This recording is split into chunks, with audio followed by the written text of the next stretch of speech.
of grace, be patient with it, and tune out the noise a little bit.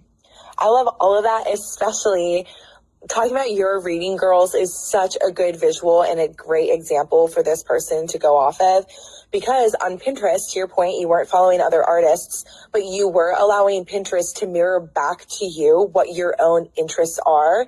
And if you are a listener, which I know all y'all are since you're tuning in today, you guys know Hayley loves reading. She loves reading. She always has book recommendations for us. So it's not surprising that Pinterest was like, hey, look at this reading girl. This is you in your form.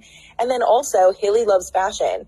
And I feel like a lot of the images that you've been clipping recently to your physical board and your Pinterest, it has a lot of the stripes and the cadmium red. And you also have been purchasing clothes with a lot of those colors. Well, not surprising that your reading girls have that color palette. So at the end of the day, Hayley has now explored this whole new topic of creativity that literally is Hayley in paint form. It's reading girls and colors that she would wear. And it just feels like her. Like, it literally feels like Hayley in her artwork. And that's a great example of what this person's trying to do. They want to see themselves in their work. And the reason why that's important is you, like, as a creative, like, we are so unique that if you mirror your uniqueness in the work that you create, it becomes your work. It becomes recognizable as you. And those two things, your art and you as a person, they are interchangeable. Yeah, I completely agree with that. And I will say, as someone who's been painting since forever, sometimes it just clicks. And I've had moments in my life, like, even, you know, and I'm sure you agree with this, like, styles I don't do as much of anymore, but at the time they just clicked and they felt very aligned. And this definitely feels super aligned, which means it's like coming out of me easily.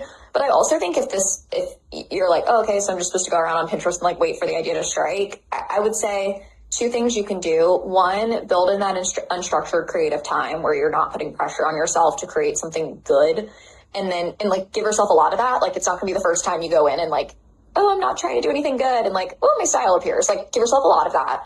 And then also create things that you want to live with. That's something that's been really helpful for me when I really am stuck. Like, if you're in that phase of like, oh my gosh, I just don't know what to paint. I paint something like where I have a wall to put it in my home. I'm like, okay, this is a challenge. I treat it like an art project, like you would in school. And I'm like, the project is, here's the color palette, here's the room, here's the size, what am I going to do? And that's a good way to kind of explore things outside of what you're already doing. Because like, I don't want 100 paintings that are exactly the same of mine in my house. It's a good way to play with scale, play with color, try to color match. So that can be a really good, almost like art school project. And, you know, I'm also a big fan of like having art in my own home, and that takes the pressure off also feeling like it needs to sell or